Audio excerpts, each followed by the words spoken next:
और गोस्वामी जी कहते हैं कि इस चित्रकूट में भगवान कैसे रहते हैं। राम लखन सीता सहित सोहत परन निकेत, जिमि बासव बस अमरपुर, सची जयंत समेत।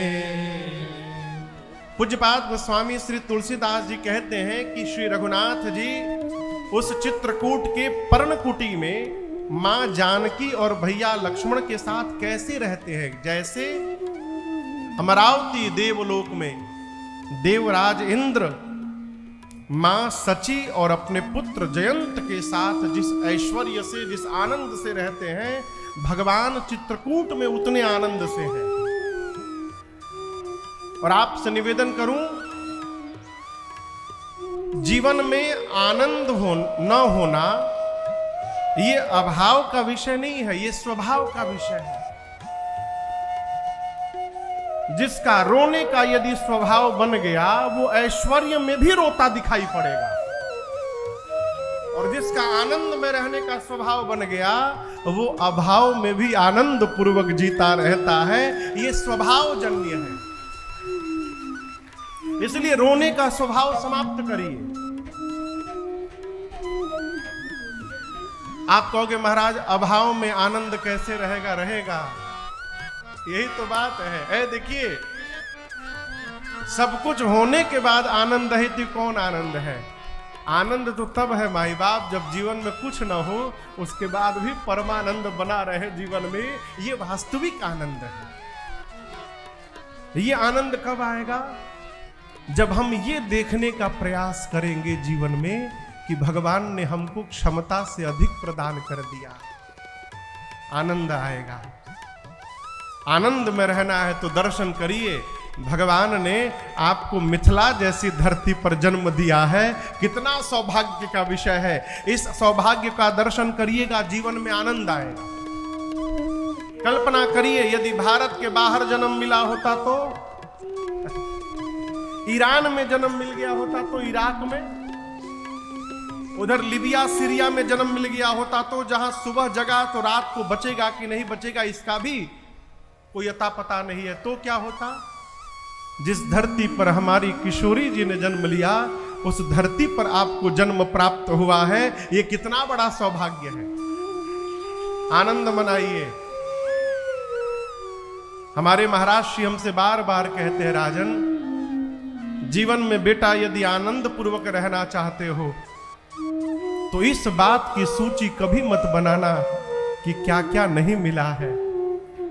आनंद पूर्वक रहना चाहते हो तो जीवन में केवल इसकी सूची बनाना कि भगवान ने तुमको क्या क्या प्रदान कर दिया है। हमेशा आनंद बना रहेगा। प्रभु वन में भी एकदम आनंद पूर्वक है। पूज्यपाद गोस्वामी तुलसीदास जी कथा को लेकर के अब श्रीधाम अयोध्या की ओर बढ़े हैं। श्री सुमंत जी अवध पहुंचे। जाकर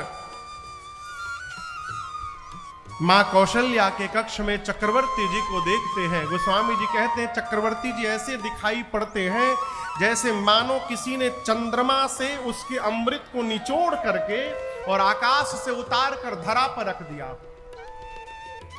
केश बिखरे हैं, वस्त्र मलिन हो चुके हैं, धरा पर मूर्छित अवस्था में पड़े हैं।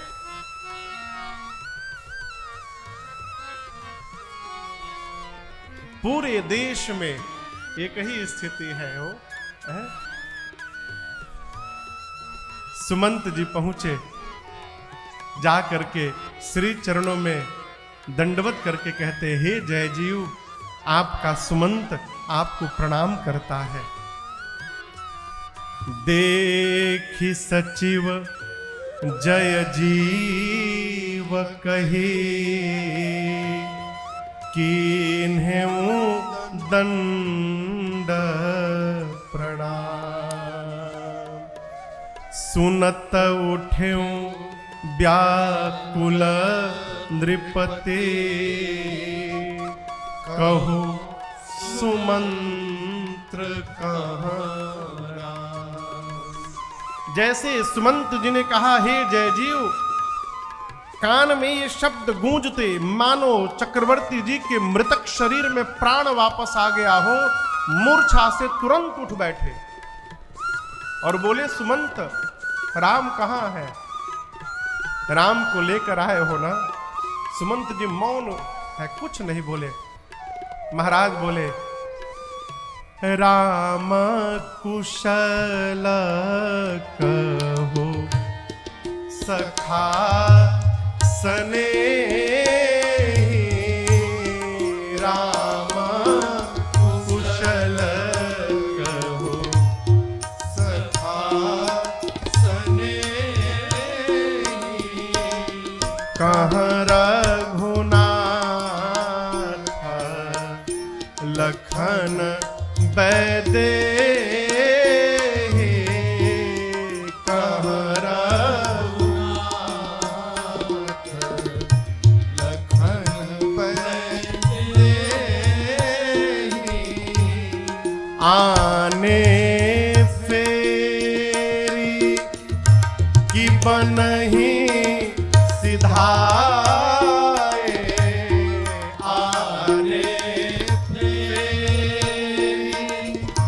की बनही सिधाए,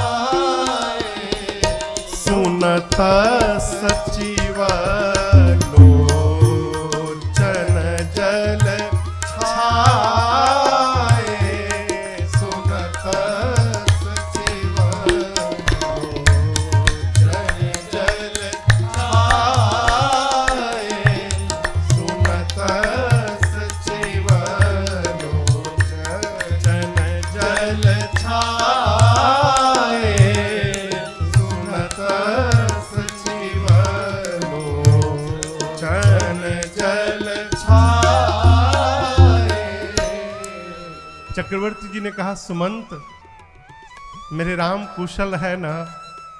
मैंने कहा था लेकर के आने के लिए, दिखाई नहीं दे रहे हैं। लौटा करके लाए हो कि वन में ही छोड़ के चले आए हो? सुमंत जी कुछ बोले नहीं। जब सुमंत जी कुछ नहीं बोले तो महाराज बोले, सुमंत मौन तोड़ो, आप बोलने में विलंब कर रहे हैं, कहीं मेरा प्राण निकल नहीं जाए। यदि आप मुझे जीवित देखना चाहते हो तो जहां राम है वहां मुझे पहुंचाइए। सुमंत जी ने कहा, महाराज आप ज्ञानी हैं, धर्म धुरंधर है, राम को आपके अलावा दूसरा कौन जानता है? पहले दिन तमसा के तट पर वास हुआ, दूसरे दिन श्रृंगवेरपुर में गंगा जी के तट पर वास हुआ, और तीसरे दिन प्रातःकाल मुझको विदा करके राम गंगा पार करके मेरी आंखों से ओझल हो गए। कहे सुमंत जी, पिताजी के चरणों में मेरा प्रणाम करके कहिएगा राम की चिंता न करें, 14 वर्ष बाद राम स्वयं आकर उनको प्रणाम करेगा। जैसे महाराज ये वाक्य सुने, गोस्वामी जी कहते महाराज के प्राण कंठ में आके फंस गए, प्राण कंठगत भयौ भुआनु। कंठ के नीचे के शरीर के अंग शिथिल हो गए। मां कौशल्या देखी तो व्याकुल हो गई। मां ने श्री चरणों को पकड़कर कहा, महाराज धीरज रखिए प्रभु, यदि आप धैर्य रखेंगे तो मैं कहती हूं 14 वर्ष बाद राम स्वयं आकर आपको प्रणाम करेंगे। महाराज ने पहली बार एक बात कही, कौशल्या आज मुझे धीरज नहीं, आज मुझे उन अंधे माता पिता के श्राप की सुधि आ रही है। तापस अंध श्राप सुधि आए, कौशल्य ही सब कथा सुनाई। महाराज ने सब बताया। उस अंधे माता पिता ने, श्रवण कुमार के माता पिता ने मरते समय मुझे शाप देते हुए कहा कि दशरथ, जिस प्रकार पुत्र के वियोग में आज हम मर रहे हैं, एक दिन अपने पुत्र के वियोग में तुम भी मरोगे। हे लक्ष्मण, आपको देखे बिना मैंने बहुत जी लिया। हे जानकी, हे राघव, आपको देखे बिना मैंने बहुत जी लिया। आपसे निवेदन करूं, भगवान के बन जाने के बाद श्री अवध में वो 6वीं रात्रि थी। कौन सी रात्रि थी? 6वीं। चक्रवर्ती जी सोचे कि 6वीं रात्रि आ गई, राम को गए और अब तक मेरा प्राण नहीं गया। मानो चक्रवर्ती जी प्रायश्चित करने लगे। यहां पर मरने से पहले महाराज ने 6 बार मुख से राम राम कही, राम कही, राम राम कही, राम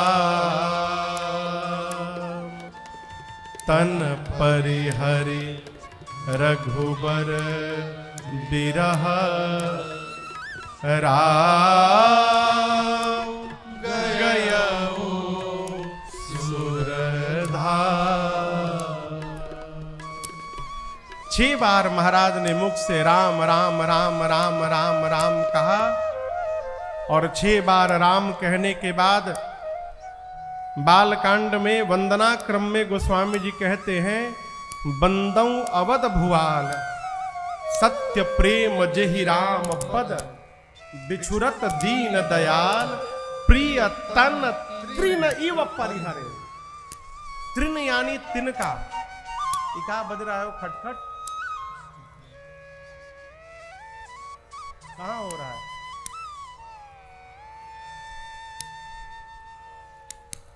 यदि आपके कपड़े पर तिनका गिर जाए, मैं आप लोगों से पूछ रहा हूं, तिनका समझ रहे हैं ना? तृण।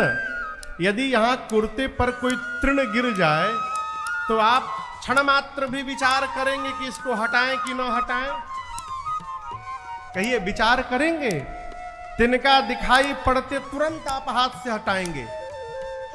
जैसे मनुष्य तिनके का त्याग करता है, उसी प्रकार रघुनाथ जी के विरह में श्री चक्रवर्ती जी ने अपने प्राण का त्याग कर दिया हो। 6 बार राम राम राम राम राम राम कहकर। और गोस्वामी तुलसीदास जी कहते हैं यहां पर, जियना मरना फला दशरथ पावा, जियना मरना फला दशरथ पावा, अंड अनेका अमल जस छावा, अंड अनेका अमल जस छावा, जियत राम विधु, जियत राम विधु बदन निहारा, राम विरह करि मरन सवारा,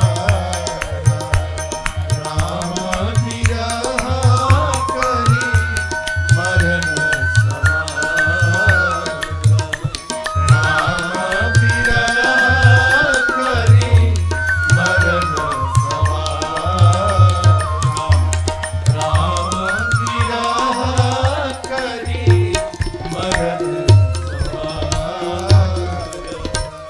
पूज्यपाद गोस्वामी श्री तुलसीदास जी कहते हैं कि चक्रवर्ती जी महाराज ने अपने जीने का भी फल प्राप्त किया और जगत से जाने का भी फल प्राप्त किया। कैसे? जब तक जीवित रहे श्री रघुनाथ जी को देखते देखते जीवित रहे, और जब जगत से गए तो रघुनाथ जी को याद करते करते चले गए। यही जीवन का, जीने का और मरने का फल है। मरते समय भगवान का नाम निकल जाए हो, लोग कहते इसमें क्या है, मरने के समय ले लेंगे। इतना सरल थोड़ी है। हमारे महाराज जी कहते बाबू, जो बचपन से नहीं लेगा उसका 55 के बाद निकलने वाला नहीं है। 55 के बाद भी वही ले पाएगा जो बचपन से ले रहा है। इसीलिए लत बनाइए राम कहने की, बहुत कठिन है। बाली ने तो कहा कि जन्म जन्म मुनि जतन कराही, अंतराम कही आवत नाही। जन्म जन्मांतर मुनि लोग यत्न करते हैं कि अंत समय में राम निकल जाए, लेकिन बड़ा कठिन है। इसका दूसरा भाव भी महापुरुष कहते हैं कि जन्म जन्म मुनि जतन कराही। जन्म जन्मांतर मुनि यत्न करते हैं और अंत राम कही, और जब अंत में राम कह देते हैं तो दोबारा धरती पर आवत नाही। एक बार भगवान का नाम निकल गया, प्राण निकलते समय आवागमन से मुक्ति। घर के बच्चों का नाम भगवान के नाम पे रखिए। डबलू बबलू, भाई केहू को ही तो क्षमा करेगा, किसी का नाम यदि होगा तो हम कान पकड़ रहे। पिंटू इनाम रखला से उद्धार नहीं होगा। भगवान का नाम रखिए। क्यों? मरते समय भगवान की याद न आवे, बच्चे की तो याद आवे करेगी हो। और कहीं बच्चे को बुलाने के भरोसे मुख से मरते समय भगवान का नाम निकल गया तो अजामिल की तरह हमारा भी उद्धार हो जाएगा। अजामिल ने भगवान को नहीं बुलाया, उसने अपने बेटे को बुलाया था। उसका नाम था नारायण। नारायण नाम था। कहां हो नारायण? हे नारायण। भगवान बोले अपने बेटे को नहीं, मुझे नारायण को बुला रहा है। भगवान के पार्षद आ गए अजामिल को ले जाने के लिए। भगवत नाम का उच्चारण करिए। किसी को फोन करिए, हेलो ना बोलिए। हेलो मतलब जिसने टेलीफोन का आविष्कार किया था ग्राहम बेल, उसकी प्रेमिका का नाम था हेलो मार्गरेट। सरकार, जिसने टेलीफोन बनाया उसकी प्रेमिका का नाम था हेलो मार्गरेट।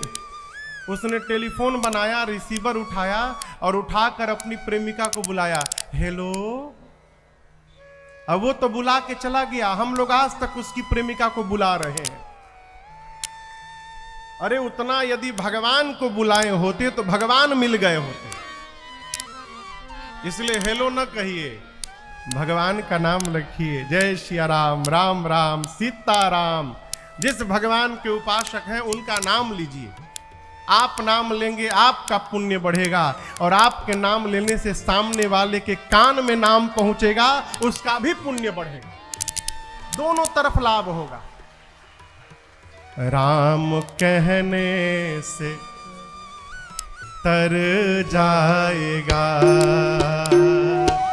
राम कहने से तर जाएगा, राम कहने से तर जाएगा, राम कहने से तर जाएगा, पार भव से उतर जाएगा, पार भव से उतर जाएगा, राम कहने से तर जाएगा, राम कहने से तर जाएगा।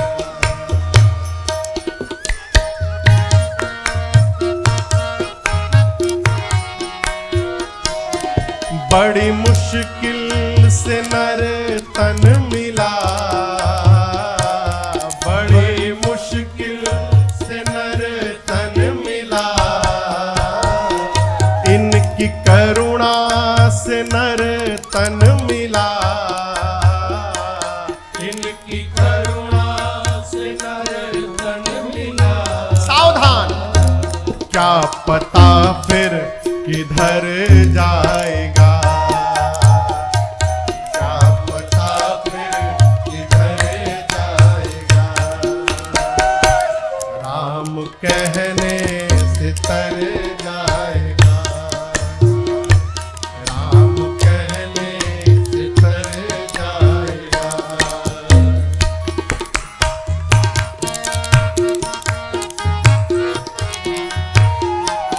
होगी घर घर में चर्चा तेरे, होगी घर घर में चर्चा तेरे, होगी डुमरी में चर्चा तेरे, होगी डुमरी में चर्चा तेरे। जिस गली से गुजर जाएगा, जिस गली से गुजर जाएगा, राम कहने से तर जाएगा, राम कहने से तर जाएगा।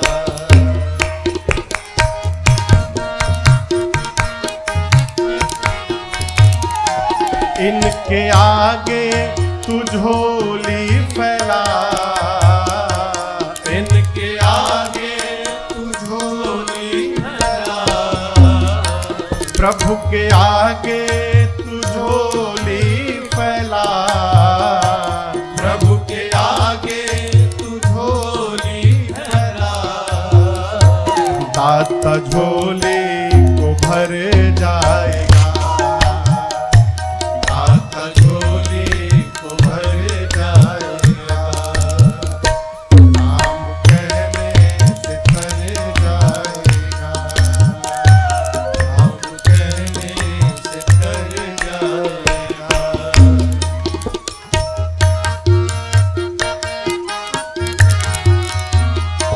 सब कहेंगे कहानी तेरी, सब कहेंगे कहानी तेरी, जग कहेगा कहानी तेरी, जग कहेगा कहानी तेरी।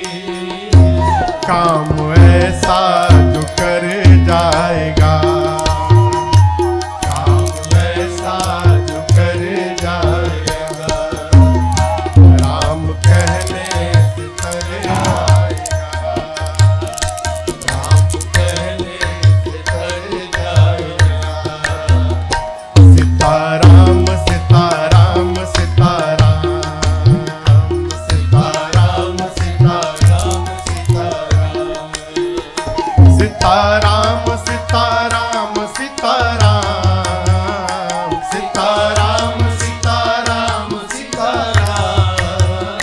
सीताराम सीताराम सीताराम, सीताराम सीताराम सीताराम,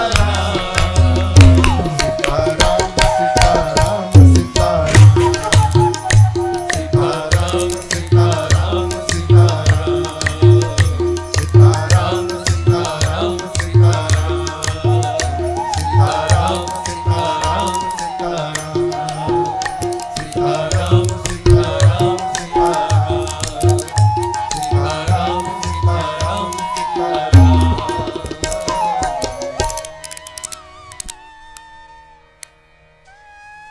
राम कहने से तर जाएगा,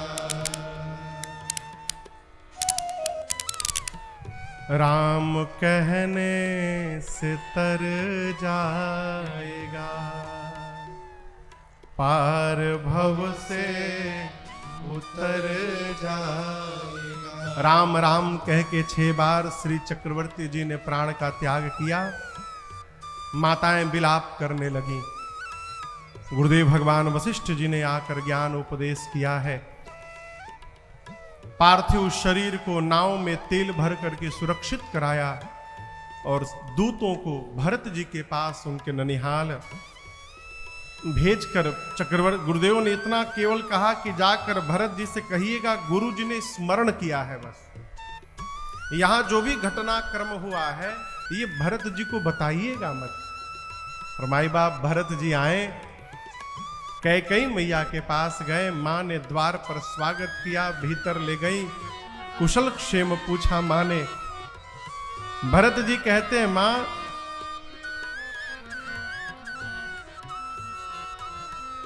ननिहाल में तो सब कुशल है, लेकिन मैं आज आपसे एक प्रश्न पूछना चाहता हूं मां। आज के पहले जब जब मैं बाहर से वापस घर लौटा हूं तो द्वार पर केवल आप नहीं दिखाई पड़ी हैं, द्वार पर मेरी बड़ी मां कौशल्या जी और छोटी मां सुमित्रा जी भी दिखाई पड़ी हैं, मेरे पूज्य पिताजी भी दिखाई पड़े हैं, आज केवल आप खड़ी थी मां।